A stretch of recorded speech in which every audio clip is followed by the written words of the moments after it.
All right. So I'm here with Celtic God and Dreadwolf, and we're gonna just talk about America. Probably not the most common pagan topic, but and just sort of the cultural and historical aspects that sort of have come out of just our people being in America, even though we aren't exactly Sioux or frickin' Cherokee. Our nature has been coming out and basically being active the entire time we were here. So I thought I'd just do a little intro and now we can get started. America. America. Anyway. Fuck yeah. So says the Brit. Oh dear. Yeah. It says something about the state of Britain when you got the Brit saying, "Fuck yeah." It's a good thing I Hip, don't hip. bother to monetize my videos because I think that YouTube's gotten Yeah, to the it'd point be so done right pro-collecting. now. Yeah, It'd we've be already. done at the second. Yes. And banning in 3, 2, 1. Boom. Anyway, so the whole point of this was to sort of get started on it. I was thinking that to get started, we could start with sort of the founding of America. Dreadwolf, you had sort of talked about that a little bit, so I figured you could get the ball rolling on that real quick. All right then. Okay. Well, basically, as you know, England has a rather strange fascination for tyranny throughout its history. You just got to have a look at the Scots, the Irish, and basically the whole entire colonial movement. Basically, and obviously we tried the same with America, which was new lands, and America was actually born from tyranny or a symptom of tyranny in a way that is a good um, symptom of tyranny. I find it really ironic how people claim that the Constitution was, well, people over here anyway, the Constitution was so America could have its own tyranny. Yet when you read it, far from it.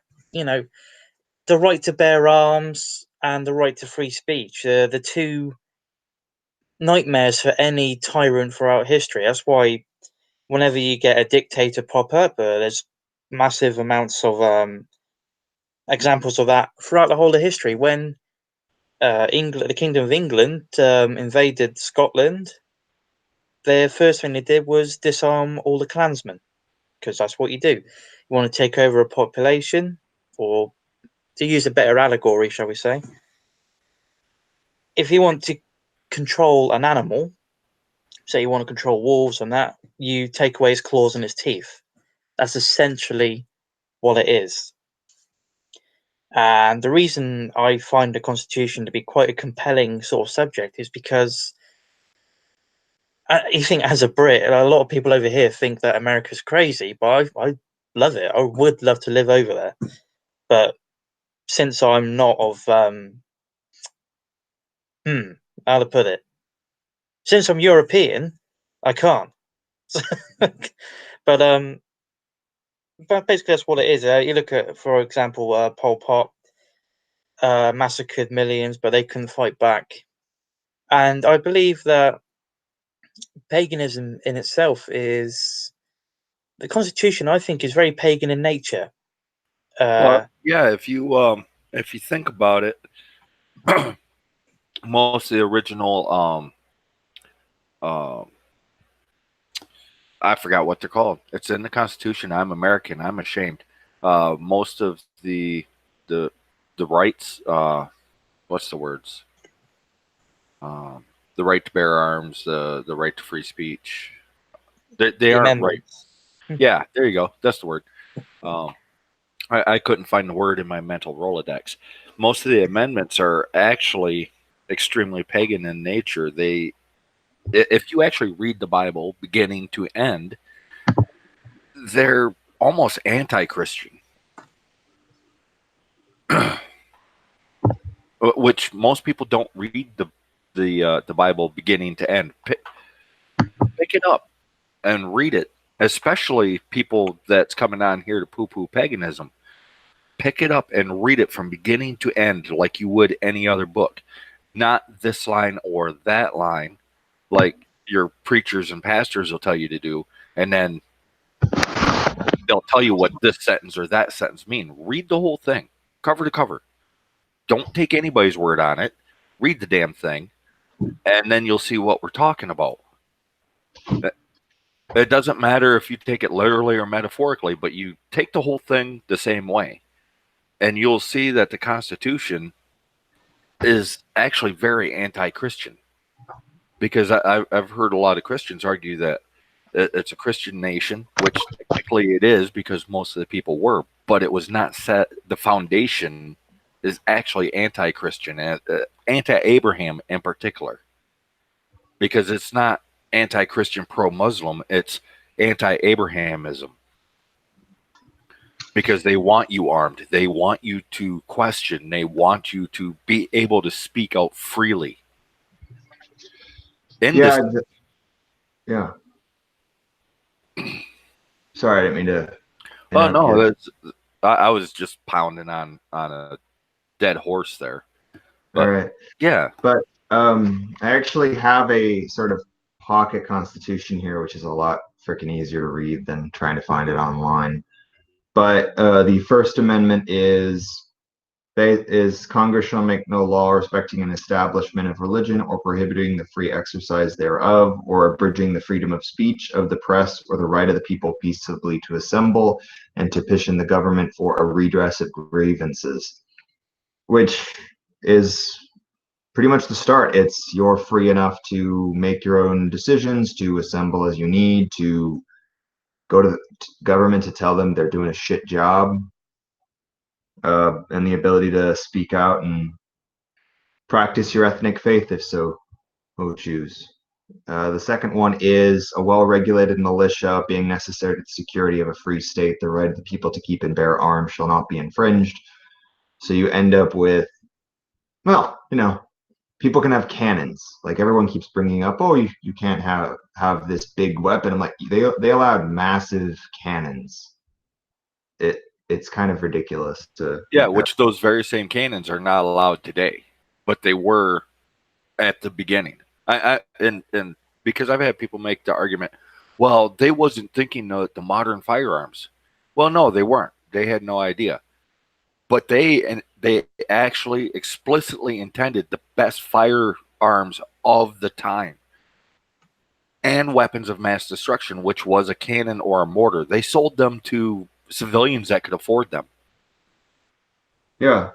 And then you've got you can't be forced to keep military personnel in your home against the law in the time of peace, nor in time of war.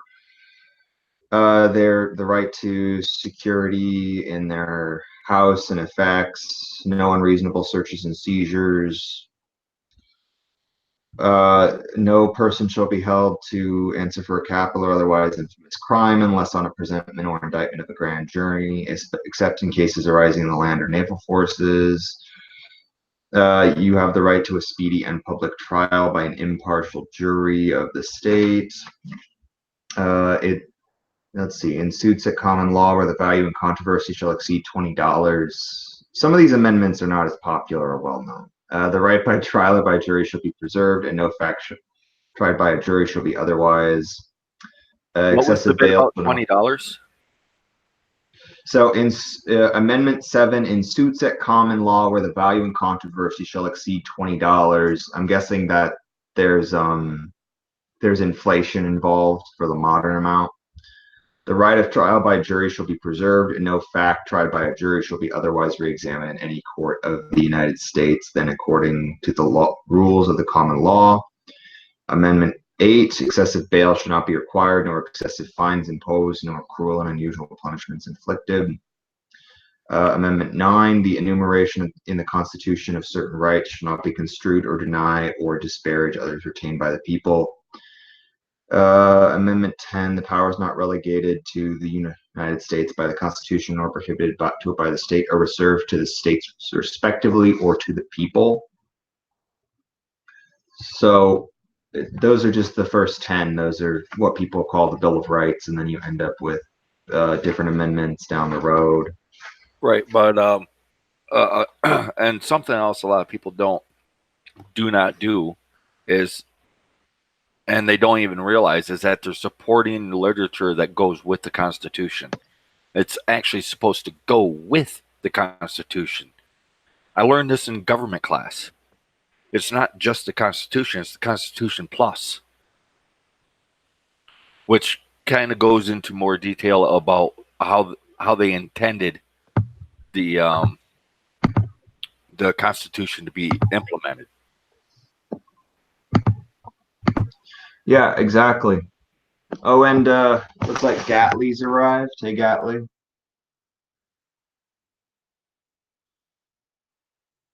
He's still figuring it out. Oh, okay. Well, But yeah, well, and you can see in modern society how most of these amendments are being ignored, both the social and the governmental level. How things have been warped and twisted. I would argue that's the Abrahamic mindset, because it's about control. The amendments in the Constitution was set up to make control exceptionally difficult, so that if control over the populace was gained, it was just due to the populace not exercising their rights. Freedom can only be held by the one that's willing to fight for it. And fighting doesn't mean crying until somebody gives you your way. They meant literally fighting for it. yeah, there's a rather famous Thomas Jefferson quote, which, to avoid getting my channel taken down, I will avoid using. But It's a sad state of affairs when you cannot quote a former president. yeah, but it's a very good quote, and people can probably look it up, and they'll know which one I'm talking about, I'm guessing. And that's just on the founding governmental level.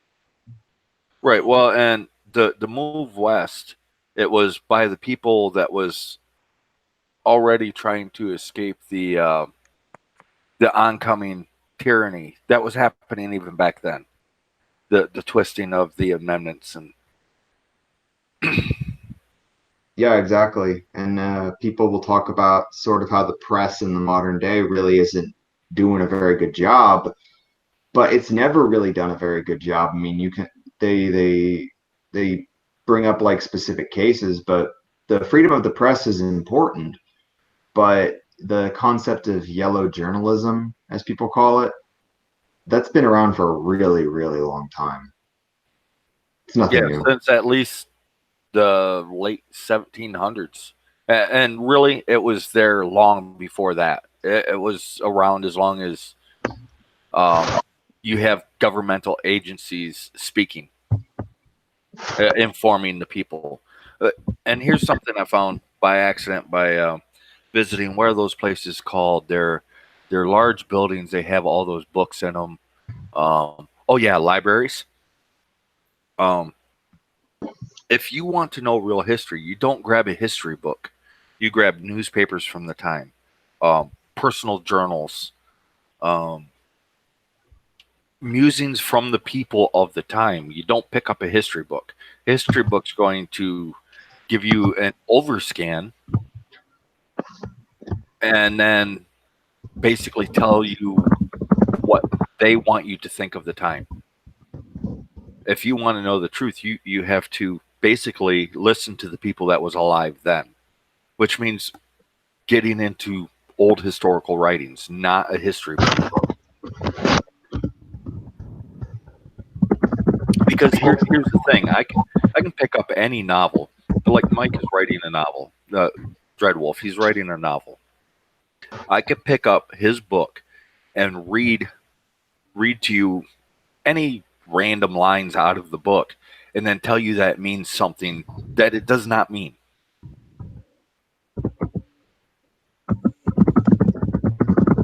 And they're damn good lines too. But, Right. but The antlered cheers for one that is one, by the angry way. typing. Sorry, was answering a question. One sec. But yeah, keep going, guys.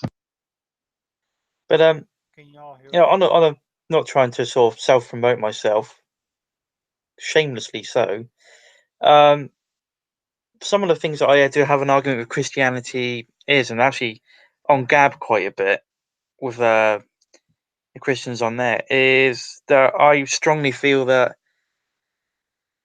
the Abrahamic mindset, shall we say, is I find the parallels to communism quite strong.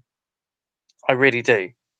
If you take out like communist leaders and you put in bishops and well, what do you have in America? The pastors, is it in America? I think We also I don't know. have Yeah, we have pastors and priests and Bishops. bishops and cardinals because we got a smattering of all the Christians. Yeah, we've got the Mormons and, even some weirder ones like the Scientologists.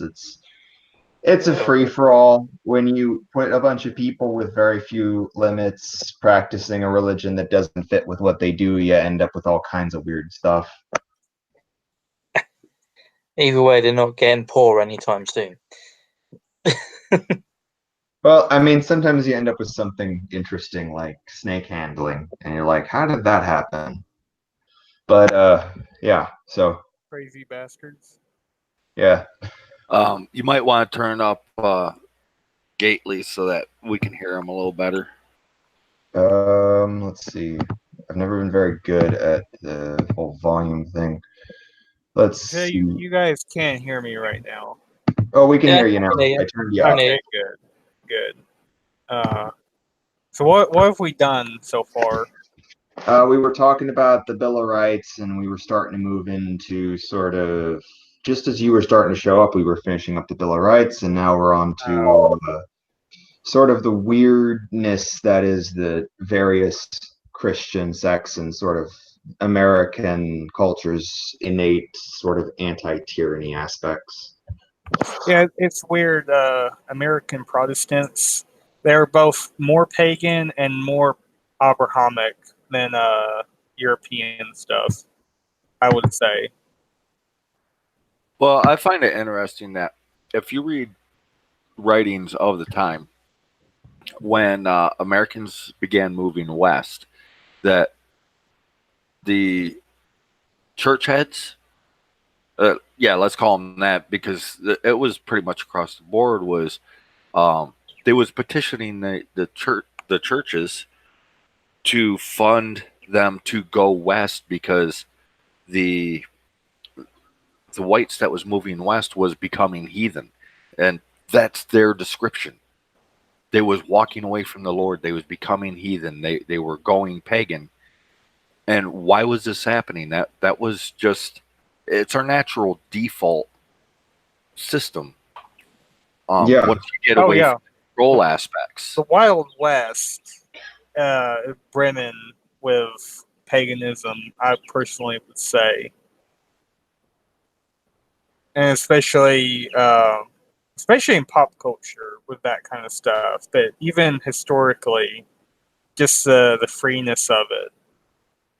Yeah, and you have people that sort of immediately turned into legends. Like you have Billy the Kid, Sundance Kid, Doc Holliday. Jesse James, Annie Oakley, and some of them weren't even incredibly impressive in terms of what people think, but because they have this legendary status. So you have And the West at one time included Daniel Boone and who was the other? The guys at the Alamo. At one point, that was the Wild West. Everybody thinks Wild West. They're thinking Montana and Utah and California. But just into the initial push into Texas. Yeah, Davy So Crockett. early 1800s. Davy Crockett, I guess, could be considered one of the earliest ones. Well, yeah, because West initially was just anything west of the Appalachians, and sort of in modern terms, West is you divide the country via the Mississippi River. You have the eastern half on the eastern side of the Mississippi and the western half on the western side of the Mississippi. But initially, what is now called the Midwest or the Heartland was actually called the Northwest, I believe, even though that's more something we call the Pacific Northwest nowadays with Oregon, Washington, and Alaska. Yeah. Well, and it's interesting that, I mean, if you would have talked to these guys, they would have called themselves Christians, but the Christians, the church, did not consider them Christian. They considered them heathens and pagans because of the way that they behaved. And Yeah. modern Christians, because I've had this discussion with them, they're like, "Oh, but the West was horrible and it was monstrous and there was killings all the time." And no, really, there wasn't. Not until the church showed up. I mean, did it happen? Yes, but was it non-stop killing? No, Most of- because nobody would be there today. Most of the murder too before then was also, stuff like Indians and the occasional bandit. It wasn't just like, you walk into the bar and boom, there's a massive gunfight that kills 10 people. Right, yeah, that just did not happen. And even the raids were not as common as modern historians would have you think. That they would have you think, oh, it happened like every Tuesday. And no, it didn't happen like that. And like any other human interaction, there's ifs, buts, and maybes involved. Yeah, exactly. Not to mention, it was they conflate the America Indian War or American Indian War with all of American history involving the West, and that's not the case. Yeah, and you can actually look at the beginning of America before it was even really a country. And there's documented instances of whites literally just walking away and joining the natives, or they would actually get kidnapped and they'd rather be with the natives. Because, and this isn't an invitation to go try and do a Sundance or whatever I don't know a lot about Native American faith, but it was closer to what our natural state is than Christianity is, even though Christianity has a lot of twisted paganism and such in it, results of integrating our stuff to try and convert us. Right. Well, that's like we've had conversations before where is this pointing at something in Christianity, does this stem from paganism? Yes. Most of what people think of as Christianity stems from paganism. Most of today's society stems from paganism. And not just paganism, but our own very nature. But what's happened is that very nature has been twisted around so far that it is not what it is. Like empathy, weaponized empathy. That's something that goes around in pagan circles a lot. We are an empathetic people, but it's been twisted to the point where it's no longer who and what we are. It's been turned against us. And the same way with strength and courage and wisdom, it's been twisted to the point where it no longer resembles what it actually is. And not just those things, but traditional things like war. We used to sell at it, and now it's basically a tool being used to kill us off. Well, and control us, I guess. Because just look at World War II. We were having... Actually, I'm not going to go on this topic, but yeah. Yeah, best to stay away from the WWs. But that would be an example, nonetheless. Well, we can pretty safely discuss World War One. World War One, people were excited to go until pretty much the randomness, the scale of it. That is against our nature. Well, And what it was exploited for. It was exploited for control, and that's happened for a long time. It wasn't just the world wars. Those are just the big examples, and it shows how things start small and escalate, especially when people don't argue back. They don't fight against it. yeah, and you can actually look at just sort of it basically was a point where instead of war being about testing yourself and all this other stuff or defending, it became if you survive, you're lucky. It actually started weeding out the strong rather than the weak because the strong were more likely to get into situations where, the modern weaponry would take them out regardless of how strong they were. Exactly. Did we lose Dreadwolf, or is he just being overly British and polite? Dreadwolf, you want to be American, you got to be rude. I'm too polite. Well, stop that. I would It's that also- politeness. It's that very politeness that got your country where it is right now. Stop being polite. Jump in. No, that was the. I'm not going to go into the reasons why. We'll get shut down for telling the truth. And you'll go to prison. Pork over there. Are you still allowed to eat pork still? Or do they take away that too because the pork bone is too much of a weapon? Seriously, that literally ranks under taking away our tea for rioting throughout the whole of Britain. No, we still allowed to have a bacon sandwich in the morning, and if it weren't, I still would anyway. But Do you have a license for that pork? I mean, you got a license for that, mate. You got a license? don't have to have one yet, and I emphasize yet. But on the subject of World War One, the sting wasn't only just felt by the soldiers fighting in the trenches. I had a family, I think it's my great grandmother. I can barely remember her, and I don't even know if I'm on about the right one. But one of my great grandmothers said that back here, they literally did not care about the local population left behind. They cared less for the people left over here than they did for the soldiers fighting on the field, and you saw how well we all know how much they cared about the soldiers fighting on the fields of Flanders and or wherever else, really. Not one bit. So Right. Yeah. And that's using our propensity for war as a people against us. It becomes merely a tool where, when left to our own devices, we will wage war. It's who and what we are. But we do so in a limited sense. We actually limit ourselves, where when you get these governmental agencies, they escalate that. They twist it into something that it's not.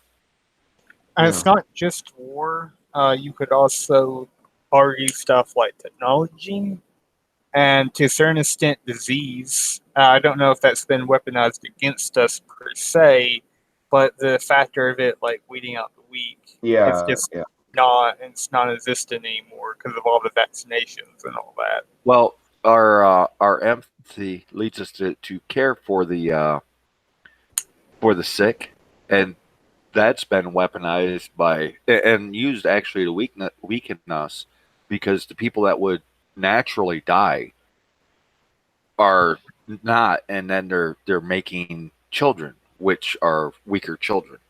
Alrighty. Yeah.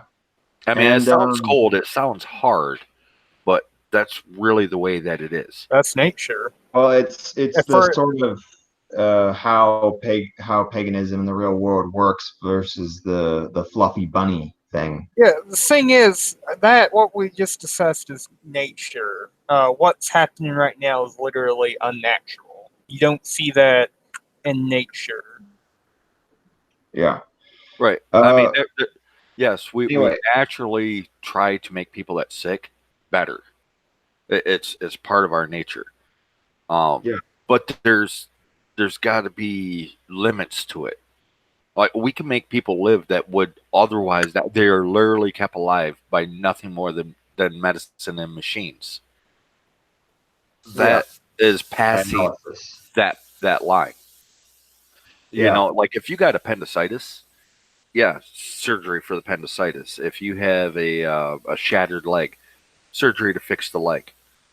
But when you have to be hooked up to dialysis all the time, not just like a one-time treatment to clear some poison out of your body, but you have to continually go back for dialysis.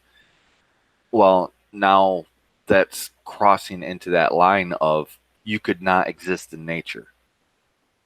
yeah. Exactly. And getting back away from the touchier subjects into more back into European America. culture. Yeah, America. America. Yeah, sorry, we got off topic. I would like to say in one manner how pagan we are before we move on. Americans are typically more blunt and direct and freedom loving than at least the stereotypes we have of Europeans. Is Right. that Well, true? and for Red Wolf? people that will naysay that America and England and France is more than just the cities. For those people that get black pilled and like, oh, all hope is lost. You're only hearing news and opinions from the cities. Yeah, Okay, now to Dreadwolf. Yeah, that alarm was YouTube come to shut us down. Um, yeah. no, The air raid sirens for YouTube. But I wanted to share this real quick. So it's actually this is like a 20, 30-foot tall mosaic of Minerva. It was made in the late 1800s, and it's on the National Mall for the U.S. It's in the Library of Congress, and I actually got to see this when I was a teenager. And I just always loved it because it's just this massive mosaic in a government building of a pagan goddess. And kind of the only negative is that it's a Southern European pagan goddess, which is still awesome. But considering most Americans classify as Celto-Teutonic, one or the other or both, it's a little off-brand, but it's very interesting and it's very detailed. It's actually so detailed that when you're walking to it, the feet are actually placed in such a way that it looks like she's facing you. Nice. Can we talk about how pagan the founding fathers were? I think Dreadwolf would love to do that. Dreadwolf, you want to get started on that? yeah, sure. I think they're remarkably pagan. I do think going back to Celtic gods angle on it, how they were going to America, gradually become more pagan. I think it's because they were tired of the hypocrisy that is the Abrahamic faith, or especially Christianity. Especially over here, when you think the actual examples of even in their own mythology, or yeah, we call it mythology. It's a huge contradiction, and it says fear the wrath of their God and all that. Yet he's meant to be all forgiving. So why is he angry? You know what I mean? And apparently got Judgment Day, where the forces of heaven and hell are not going to clash, and all sinners are going to go to hell.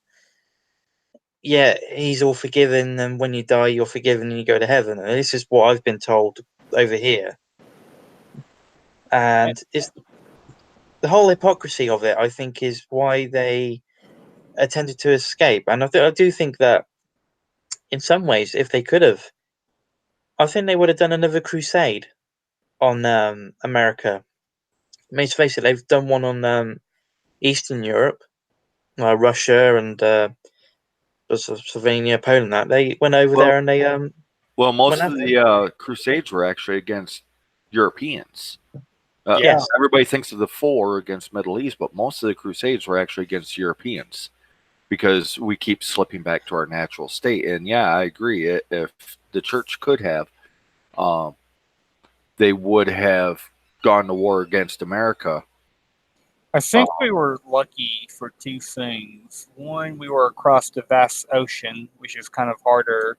And 2, by that time that we were, the Catholic Church had lost a large bastion of its power. And the Protestants were too disorganized to really do something like that. Oh, for sure. I do think that by then its hold over Europe had greatly diminished. But I think that's because eventually Europeans or our ancestors back then pretty much had the same feeling about America as Americans went across the sea. They just had enough of the church.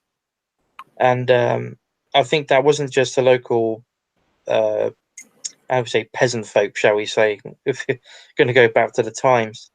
I think that was reflected in its leaders as well at times. And I think that's why America's leaders at the time, obviously, the founding fathers, were definitely very anti-Abrahamic because they just had enough of the hypocrisy. They wanted to be free. And, freedom is the hardest thing to achieve.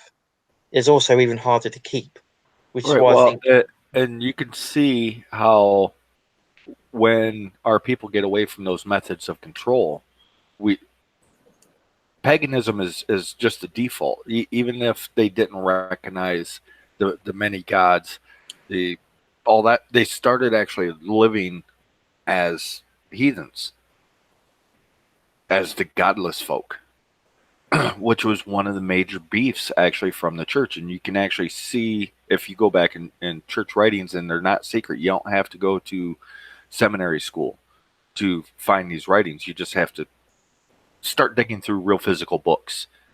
And you can see in the writings that the church leaders were complaining about it, about how they were becoming godless, and we need to dump money in so that we can send preachers over and build churches, and very much like the other religions are doing with the mosques, and I forget what the Hindu temples are called, and the Buddhist temples. They're dumping money in to get people over to their side. Control people. Yeah, to get people over to their side and therefore issue control. Where with the pagan mindset, it's completely the opposite. It's more free. Yes, we might butt heads. Yes, we might fight. We might even fight to the death. But you be you, and I'll be me, and therefore respect is earned. Yeah, and you can totally see that in the vibe of the Wild West. It was a lot more free in that regard. It wasn't. And of course, obviously, you have the outlier every now and then, but generally, people wouldn't kill you because you were a different branch of Protestantism or a Catholic or something, or something like that, because people didn't give a shit. We have a question from the chat, and Mr. Drogler, I think I said that right. How big is paganism in the USA? I would say it's bigger than most places in Europe, aside from maybe Slavic areas. Well, and I was just going to say it depends on how you define it, because really I've met some really pagan Christians. They believe in a singular. They believe the stuff that they've taught, singular God and Jesus Christ, but then they do nothing that's in the book. So they live a pagan lifestyle under the heading of Christian. So it depends really on how you define it. And I think that's a very important thing about paganism. It's not just a religion, it's a lifestyle, pretty much. Right, because it's easy enough to say that, oh, I believe in Thor and Bridget and fill in the list of gods, because it's a long list. But still live in that completely secular controlled way. it's very. I see it all the time from my perspective, where these are people that are controlled, and they say that they're pagan, but they don't act like it. And then I see the other side too, where you have the Christians who speak about a singular God and who speak about Christ, but all of their actions scream pagan. So it depends on how you define it. Yeah, exactly. And you can see this in, like, you've spoken about the Cajuns. There's also, like the old Southerners, like back when the holler was a thing, which I freaking love that the land on the south was called a holler because it's also another name for Uller. But and one big example I like to bring up sometimes is the George Washington and the cherry tree story, because this never happened.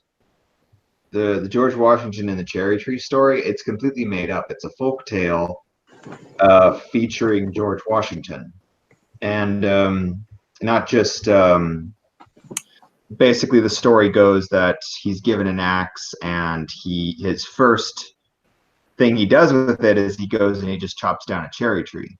And the long story short of it is that it's basically a tale teaching kids not to lie, but also responsibility with objects. So it's got multiple meanings, but it's sort of the beginning of a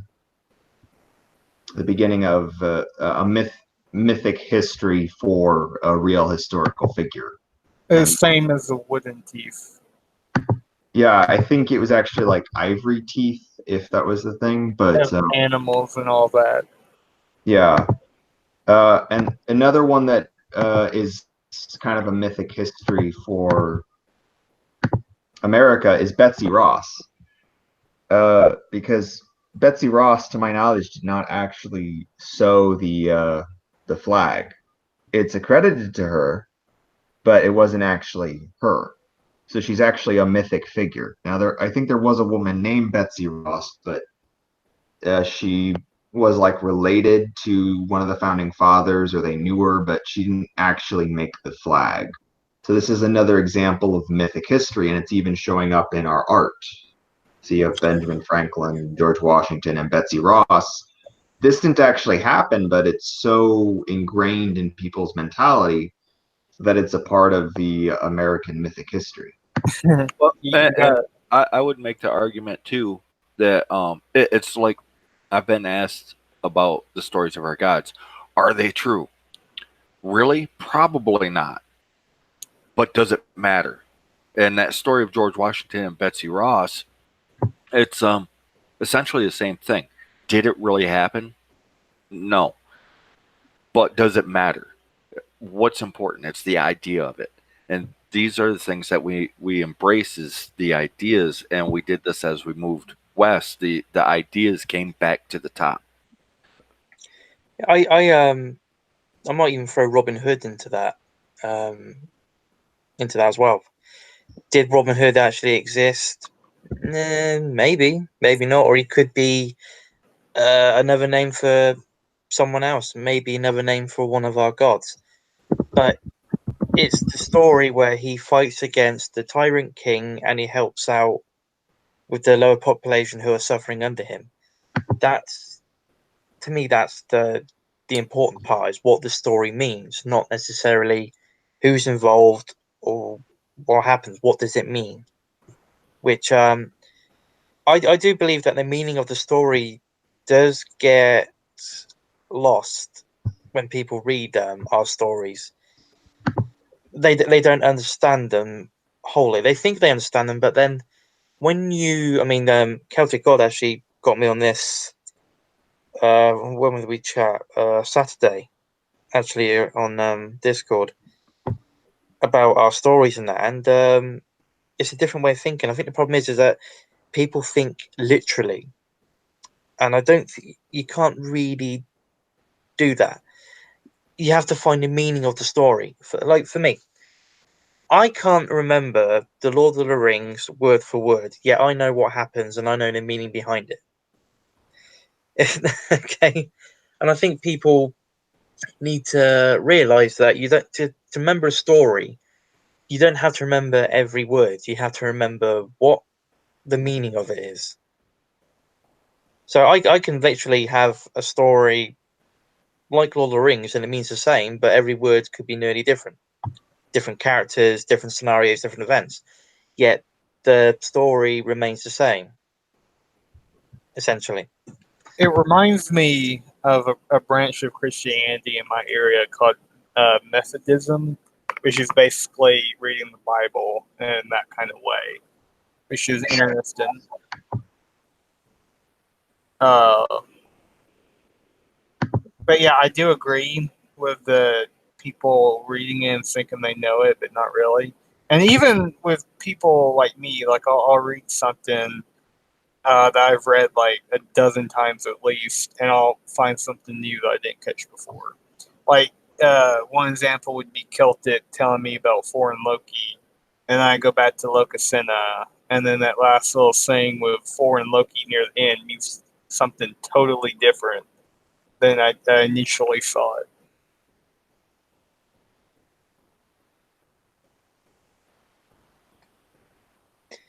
Yeah, I mean, I've read a lot of the Eddas, and I think it depends on which part of the story, because obviously that's only the way that it's written is written by a Christian monk, and you're reading a story written by him, but we don't know that's actually how the story went, and he probably won't even know the meaning to it. To him, it's just a story. To us, it's almost a lesson, a life lesson, so to speak. To me, anyway, when you find a deeper meaning behind it, as opposed to it just being a random story.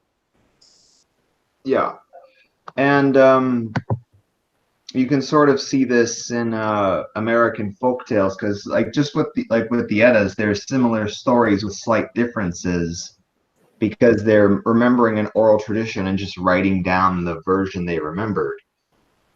But just like in the United States, we have the tradition of tall tales. So you have like Paul Bunyan, Pecos Bill, Johnny Appleseed, which Johnny Appleseed is based off a real person, but the other two are it's up for debate, really. But they are essentially important folkloric and cultural characters inside the United States. Isn't there something like mythical about Davy Crockett? Like something about animals or hunting or something? I can't remember. But I think so. You'd probably know better than me. I'm not a Southerner, so I didn't grow up with a lot of Davy Crockett. Oh, you poor bastard. One thing I would be remiss to not talk about on the stream, going back to earlier about the founding fathers, I don't know how many people in the audience know this, but they were deists, I believe that's how you say it, which is that they believe a guy like created the earth and then just basically fucked off. And Jeff here, his tribal stories have something similar to that in a way. Well, and I've noticed a lot of people think that heathenism is just anti-Christianity, and that's not the case. I would say it's anti-control, anti-establishment, if anything, because if you look at our stories, it's about being free. And if you listen to me, I'll bitch about the religion of science. I'll bitch about the religion of the social justice warrior. These are religions. The way that they behave, they are religions because there's a set framework of acceptable behavior, and you must fit within that, or you're attacked. Yeah. Whereas with paganism, at least ideally, it's very much more of a living tradition sort of form, which is kind of the whole point of this stream, is that we never really truly stop being pagan because we were always ourselves, even though we were forced to do so under a Christian mindset. We still had our holidays, and even in the United States, we still do a few of our festivals and holidays to this day. They're not as big, and due to Christianity and just how sort of things worked, pretty much everybody does them. I mean, you have Christmas, which is Yule, Easter, which is Ostara, and you have Halloween, which is a mixture of multiple holidays, but it's mostly tied back into Samhain. Well, And I've had people imply that I don't like Christians just because they're Christian. My thing is I don't have a problem with most Christians because they aren't really Christian. So they can call themselves wherever they want. It's what is it that they do? How is it that they behave more so on an individual level than what they call themselves. My problem is the methods of control. They're subversive. They don't have the balls to step forward and say, hey, this is this thing, and go ahead and challenge it. I invite you to challenge this idea. Here's the stick. Beat on it. yeah, and one thing that has been inherent to American culture, at least until fairly recent, like the last 50, 60 years, maybe a little longer, is we're very pro freedom. I mean, anytime, like we were talking about, tyranny started rearing its ugly head, people just start America. heading west. It's like, if you're going to, tax us and just, make everything just as crappy as what we left us, screw it. We'll go try our chances in the Great Plains or the desert or what have you. And Well, just part of the push west was actually getting away from the newly instituted rules, and some of the people intended actually to go west and start their own country. They're like, okay, America is already starting down that corrupted path, so we're going to go start our own thing, and then it just kept chasing. yeah, you had Texas, California. There was also Desiree for a little bit. So that Michigan had to be forced under the control of the United States. Vermont was actually originally its own country, technically, very briefly before it was part of the United States. So that control followed. Of course, because it's got control over everyone. Yeah. And By the way, before we move too far ahead, I just realized something as you guys were talking about the freedom. I don't know how risky this is to talk about, but I would say Donald Trump getting elected just ultimately as a fuck you to the establishment would count as that. alrighty. We keep drifting into politics. I'm gonna have to ask that we stop doing that. Is that a hard no? That is a hard no. All right, my bad. We're going to stay out of pretty much anything after World War One. We're going to try and stay before all that. All right, noted. And politics actually does end up being a lot of the discussions that we have, but the politics are like the symptoms of what it is that we are, or the corruption of who and what we are, which I think is why we end up drifting towards politics. It's when we say something when we say something like "be free," well, now you have to give the counter example, and that's why I think we tend to drift towards politics. Yeah, I didn't really care about modern politics. I was just pointing that as a example of a symptom. Right. Yeah, and the weird thing with the United States is because we're so tied in with our founding, which is itself in many ways both a cultural, social, and well, it's also a political framework. You end up with, when you talk about American culture, you always end up with politics, because that's sort of how everything started. But that's not really the ideal of how things get started. It's more the philosophical notion of the founding versus the actual implementation, what it's become. Because when it first started, it was like several steps backwards, more towards our nature, which is sort of the individual tribal groups running themselves and coming together when needed in the form of states, which is still, we've talked a little too big, but it was basically the founding was simultaneously an attempt to move backwards to more of who we are, but it's since been twisted and just allowed a lot of other things to. Right, Yeah, like look at like the Civil originally it was War. set up to be a tribal nation, because Buffalo and New York City, they're both in New York. The laws that govern New York City was not supposed to have really anything at all to do with the people that lived in Buffalo.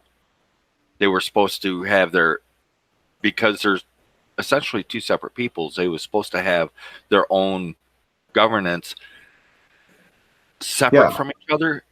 And then with that overarching, we'll come together to deal with the big external threats, but internally, each group handles its own. Yeah, and a long time ago, before the Civil War and everything, you actually had each state and regions within each state had their own culture. So Yeah. you had, Tennessee had their own culture, Virginia had their own culture. You weren't just an American, you were a Virginian, you were a New Yorker, you were a Mainer. I don't use the Just word. Right. sounds And funny. really that was the original setup. And then when the universal concept was thrust upon the people, that's when people started fleeing and going west. Exactly. Civil War. Well, Donut, before didn't Civil War even. Didn't you talk about the United States are before the Civil War and then it turned into the United States is? Yeah, because but again, like we don't want to get too far into this topic, but it's kind of important to point out in terms of sort of the pagan mindset that America had. The states and even different areas within the states, they considered themselves inherently different. I mean, up until the WWs, there were still regions of states that wanted to become their own thing. Like you had Jefferson, which would have been like northern Canada, not northern Canada, northern California and like southern Oregon, because they are more culturally similar to each other than the rest of their state. But back then, each state was kind of their own thing. It was essentially a conglomeration of various countries. That's why they're called states. That's why like almost every other country can also be called a state. Whereas in the United States, it specifically refers to the sub areas within the country. It's because they essentially were supposed to function almost like how the European Union, I think some people would think of it, just not as terribly run. But the basic idea was you're Virginian, but you'll work with the New Yorkers and the Carolinians and the Iowans and the Michiganites and all this other thing and all these other people for the betterment of everybody. But you were in the end a Virginian, you were in the end a Michiganite, you were in the end a Floridian, you were Not Michiganite. all right. It's a Michigander. I don't know why. Michiganian.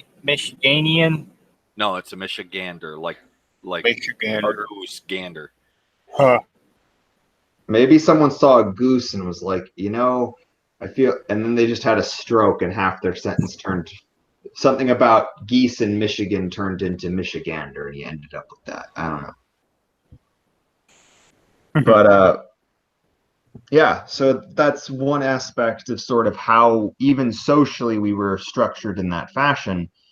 But like you go to Thomas Jefferson, and he actually wanted people to essentially function under, grow their own food. He thought of like the yeoman, the farmer as the ideal. So he sort of had that romanticized notion of the farming and agrarian lifestyle, and you can find that continuing in the United States within our literature. I forget the actual author's name, but there's a lot of different authors and individuals that have essentially written from a very romanticized, even if it's from a negative stance, like we're doing really bad stuff. It's a romanticized notion of the agrarian lifestyle that's sort of been ingrained because the self-sufficiency, the self-reliance, and the ability to just live off your own sweat, blood, and hard work. Well, That we as a people, we tend to romanticize all kinds of stuff. The horror aspects are thrust upon us. Like people naturally will romanticize the Wild West, but then you have the academics and scholars in big quotations then try to thrust the horror aspects on, and not even an attempt to balance it out. It's, oh no, it was truly this horror, and right now is the bestest. Well, no, no. I mean, yes, if it's overly romantic, if something is overly romanticized, introduce some of the horror. Just, but it's the way that it's done that's important. Because people think like our ancestors back before the forming of any nations were all perfect and peaceful and everything was fa la la and hand holding. That's not the case. There was horrible things, and we did horrible things to each other even way back then. But it wasn't all horror. It wasn't all romantic either. It was a blending of the two. And that is actually our natural state where we are romantics and we do have the strong love, but we also do horrible things. And we need to embrace the reality of it. The Yeah. reason scholars do that is because they have fallen into the false narrative that things are always progressing, and therefore anything in the past must necessarily be worse than the present. Yeah, and in terms of the whole romanticization versus the macabre nature, I often kind of describe Europeans as having this duality in terms of the way we see the world. We romanticize both, but you have sort of the wonderment aspect, which gets exemplified in like the fertility festivals and all the pretty things we make. Let's go with that. And then you have the more macabre aspect, which you find exemplified in like Halloween. And even Yule, to a certain extent, is more of a mix of the wonder and the macabre than just the wonder aspect.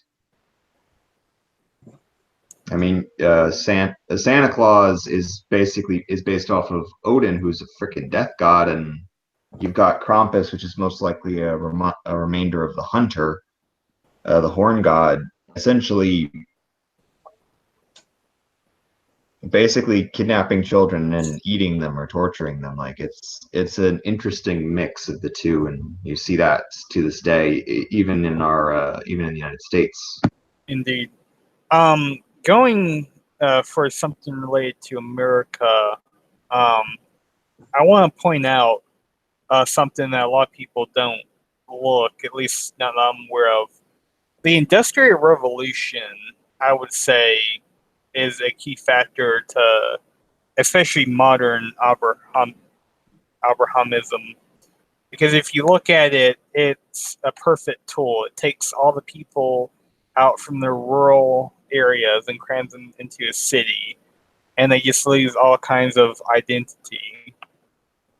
And I think the combination of that in the first half of the 19th century is a big proponent as to why people kept fleeing west for the second half, because they're trying to escape the cities and all that, and the glumping of population.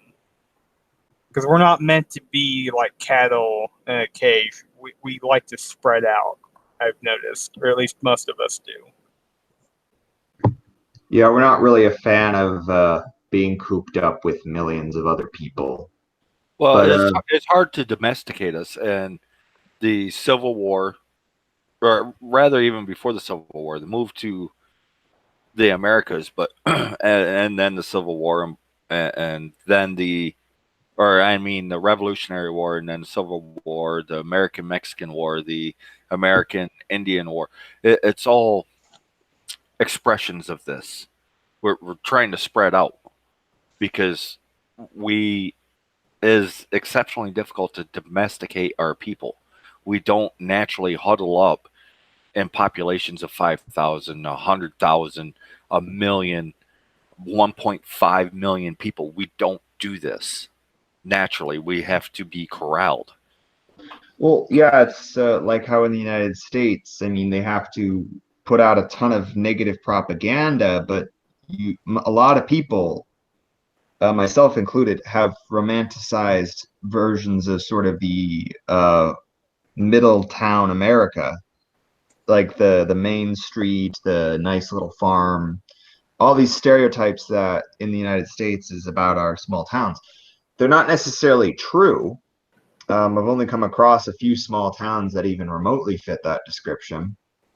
But it's that sort of, there's not a big city, there's a lot of area to run around, it's safe, the community knows each other, it's not just a bunch of manufactured crud, you don't go to work in a cubicle, you go run your own little business, it's that whole little life, liberty, apple pie sort of scenario that And people. most of the people you interact with. It's not because in the cities you meet strangers constantly. They make up the vast majority of the people around you. So there's always that element of, oh, this person got mug me or kill me or something, because you don't know any of them. Yeah, and the overall sort of state of how Americans sort of see things, at least in the past, from what I can tell. I mean, you look at our literature.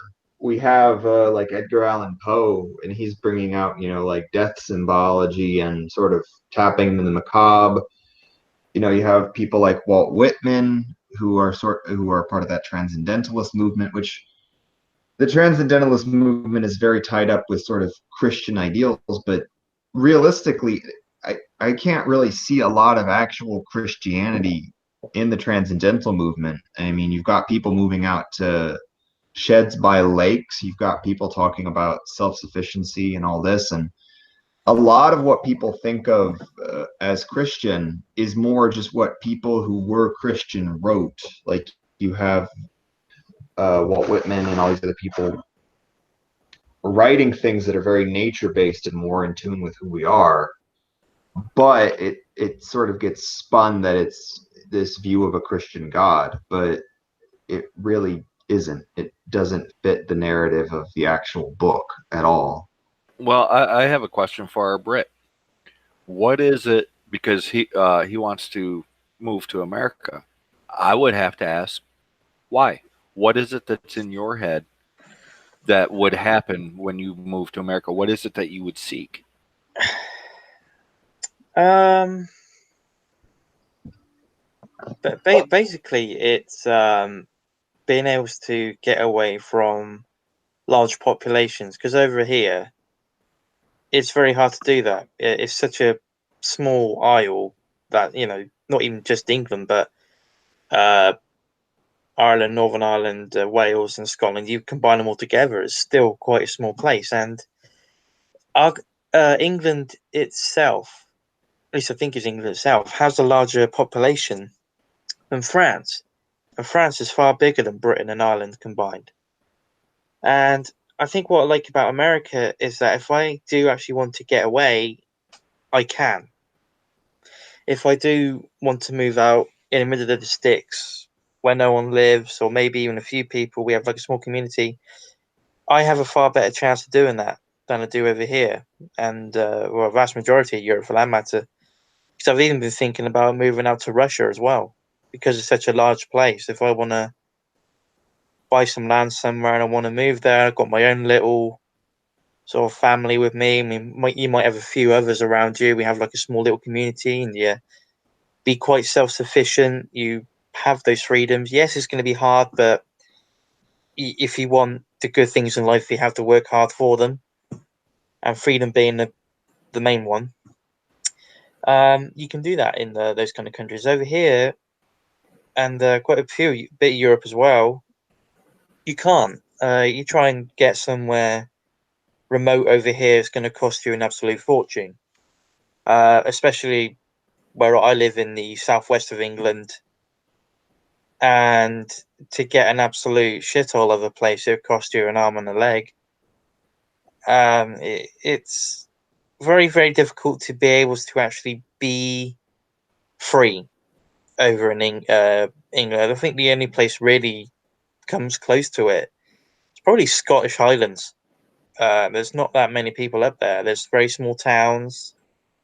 There's one. I think, unfortunately, I didn't get a job interview for it, but that's because they're looking for someone else. So I just thought I'd try it.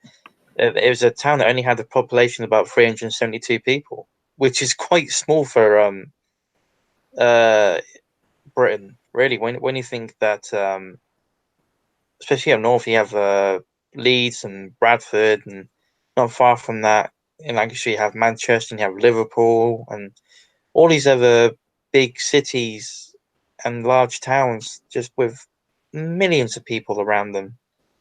It's a very rare thing, and I think what I like about America is it's such a large and vast country that I can just go and escape if I want to. I can be, live the way I want to live. So it's the idea of getting away from the domestication, essentially. It doesn't Yeah, necessarily have to be America. It's just getting away from the domestication, away from the um, the human farms. yeah. Yeah. Even in France, me and my older brother are looking at buying a little cottage over there, sort of around Normandy, like northern France. Um, you know, is the one we're looking at is large enough that you can live off the land for it, but more than that is that there's quite a large distance between you and any major towns or cities, and that's what I want. Obviously, you have like a small community where you have about 6 or 5 families and stuff like that, but it's that kind of thing I like, and I think you have more of a chance of doing that in a different country, like America or Russia or maybe even like Latvia or somewhere like that. Just somewhere that's not fucking England. So I have I have a question. Because I noticed in our media, there's a push to instill fear of being in these wild places or more wild places where there's lower populations, whether it's a town or actually living, I don't know, 10 miles from the closest person. There's a push in media. You see it in the movies. You hear it in the news. Um, is that a thing over there where they actively try to instill fear of being away from the farm into the people? uh yeah, I think in some ways it is. um I'll be totally honest. I think it's got to the point where over here, where they're actually trying to expand the cities to the point where there is going to be no countryside. There's more and more of our landscape and our countryside is just being used for housing. It's Well, I mean, there's too fucking many people over here. well, and that's another thing with our people is we actually tend to really value the natural spaces. Like I know if I don't have an area for to go where there's just a bunch of trees, that it just seems maddening to me. It's like, why do you not have a tree anywhere? Why is there no nature? Why is everything concrete? Why do you choose to live here? It sort of becomes that sort of mentality where I can't understand why anyone would do that to themselves. Right, and I would say that's another natural state of our people is we like nature. We invite nature in at, in our natural state. We will invite nature in as opposed to pushing it out. And I work with a bunch of Africans and Middle Eastern people because I do live in a city. I don't live right downtown city, but I do live in a city, so I work in a city. And here they're planting trees and opening spaces up inviting nature in. I mean, there's still the roads, but they're encouraging people that own a little plot of land to plant a tree. Um, and I've noticed that the people from Africa and Middle East, they do not like that. They've actually complained about the trees being planted down I believe they're called medians in the road, because you got the two one ways right next to each other, and then that strip of crap in the middle. But they're planting trees there, and I'll hear these not white people complain about why are they planting trees there, and why aren't they cutting the trees back, and they're planting them right next to the road, and it makes them uncomfortable. Where on the verse side, the white people, they're like, oh, these are so pretty, and I wish that they'd plant more of them, and nature walks, rip up the sidewalk and just let it be mud, and we'll walk there. But when it comes to the other people, not so much. Yeah, like when people actually cut down trees around here, because we don't have a lot of woods where I live, so when they cut down trees, you notice. It actually makes me visibly angry when I see it. And Yes, I've noticed that with white people in general, not even heathens, just white people in general. Even the ones that devout Christians go to church all the time.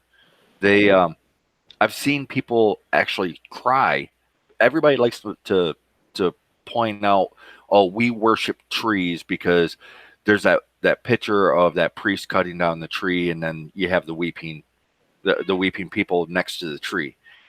But I've seen Christians weep because they cut down an old tree to make way for, I don't know, a basketball court. Yeah, we embrace nature just instinctually. We have to be taught to push it out. It's probably why most urban areas are not wide. Well, yeah, I don't really. Well, that's not true. I've met white people that enjoy cities, but on average, like, Well, yeah, but urban areas are more often majority non-white than they are. Right. Well, at least here in America, and look at where they live. They enjoy cities, but where do they live? They live in the suburbs where there's green stuff, where they have a yard where they can go outside and be a little bit stupid. They don't necessarily willingly live in high rises. They don't willingly live right in the center of the urban area. It's not that we don't live there, because some do, but their dream is to get out of that onto the edge. Yeah, no, I wasn't even talking suburbs. I mean, like, straight up urban living. yeah. And like most white people my own age that I know, they either want to move out to the suburbs, or they want to move out to the countryside, or they want to move west where there's more free areas. They might want to move to a city out west, but it's out west. It's like, oh, there's mountains in Colorado, or look at all that desert out in Arizona.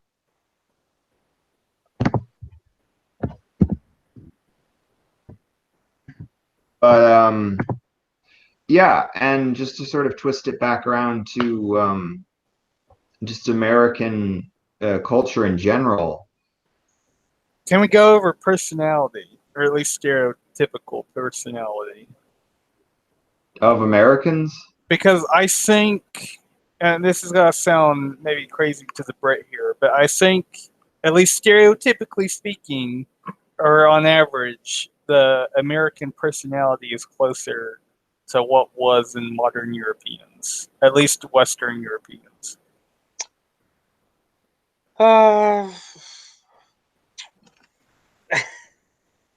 Sorry, repeat the question, Gally. Sorry. I was just saying that might seem crazy to you, but I think what he was trying to say is that the average American, not necessarily the urbanites that we see splattered all over the news claiming to be the average, but the actual average American is more wild-minded, I guess. Yeah. Than the Europeans. That the Europeans actually seem more domesticated. Yeah, I think that really does sort of tie into the whole anti-Abrahamism of America getting started in the first place, or at least the original settlers from Europe into America. I do think that does tie into it, and quite clearly, it does seem to be that I think Europe's been under Christianity for for thousands of years in it, I suppose, or at least near that mark, a very long time.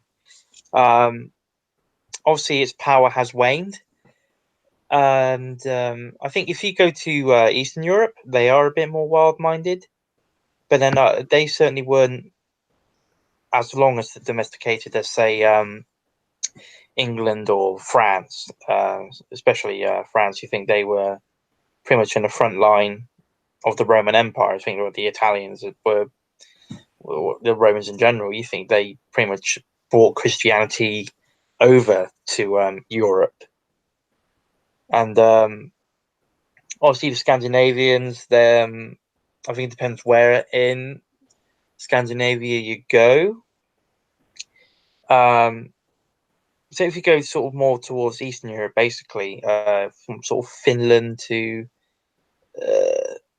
Finland is sort of Scandinavia, not Scandinavia. I think it depends on if you ask a Finn or someone else.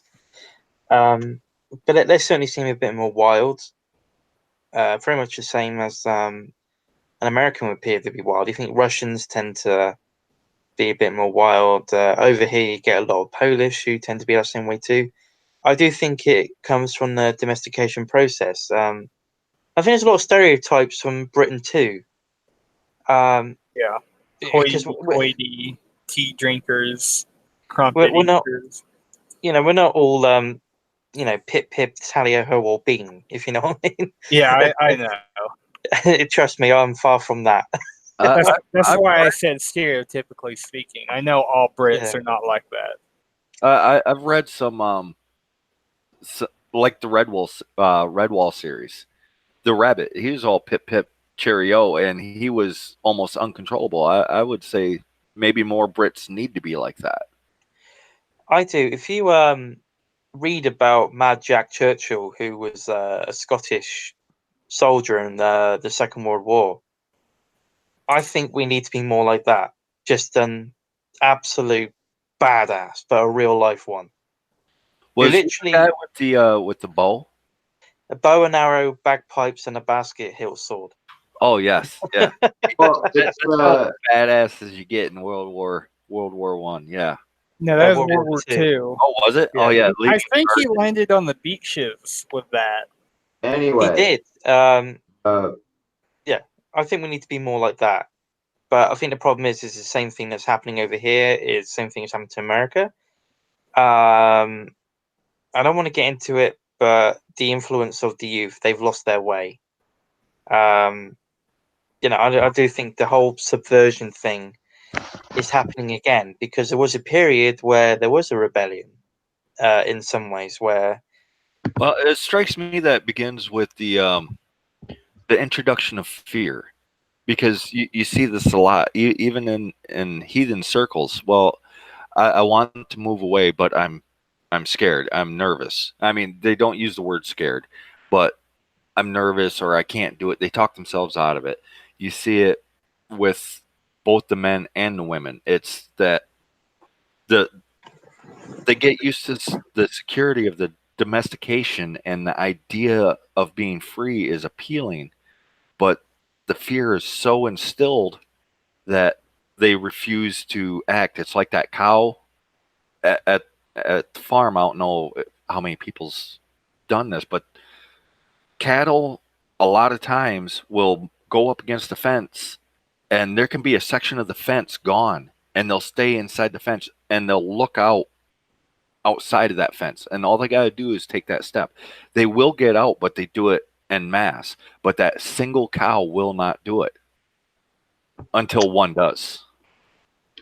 yeah, and along with what Dreadwolf was talking about, there's a lot of American individuals that sort of fall into that free-spirited pagan mindset. You have, for example, uh, Walt Whitman, you have Jack London, Davy Crockett. Yeah, that's more like what I was talking about too. Americans seem to give less of a shit about conformity and social expectations. I mean, Yeah, obviously, we tended to be more wild. Unfortunately, we started catching up on the domestication process with Europe, but we're trying to shake that off. But just as sort of an example, there's a lot of individuals. If you look up uh, American history of our European people, and you'll find plenty of examples of individuals with a very pagan mindset. Fortunately, gents, I'm gonna have to leave you. I gotta be in an important meeting soon. well, good So, luck. All right. Yeah. I gotta go here in just a second too, and but before Yeah, I let's. do, I want to bring up something Drogler said. He said we demonstrate against this, and I would have to say we don't demonstrate against it enough. We need fear is a natural thing. We need to take that fear of rejection, that fear of derision, um, of scorn, set it to the side, and start doing what's right, regardless of our fear. We need to be more open and speak out. Yeah, it doesn't matter if it's killing the trees or what it is. Just need to speak out. And not Yeah, give a shit who Stop says being no. yeah. We yeah, need to stop being afraid and living in fear. And this is what the paganism pushes for is to yes, fear is natural, but you need to face it. Stories of the Celts roaring at the massive waves. You think they weren't scared? Of course they were scared. That's why they roared. They were challenging that fear. And we need to re embrace this, become who we are at the core. yeah, And that's the only way that we're going to earn our freedom is to set that fear aside. yeah, exactly. All right. Since we've got two people about to leave, do you guys want to do some closing thoughts? Let's start with you, Saxo. Well, I mean, it kind of opened my eyes a little bit with the whole why people probably immigrated to America and why they kept going west. And I also now think, as I'm talking about this, that Manifest Destiny was basically like a conquista of sorts to the wild people of the West, and including like us, not just the Indians. Lesson for the day after coming across this stream, like Jeff said, don't give a shit about societal expectation. Do the right thing. That's it. All right. How about you, Wolf, since you got to go? I suppose really just remember who we are as a people. I do think the meaning has been lost, and don't be scared by the media certainly portraying us as bad. We're not. That's not just heathens, but just Europeans in general. No matter what your standing is, there's nothing wrong with being us. That's about it, really. I suppose.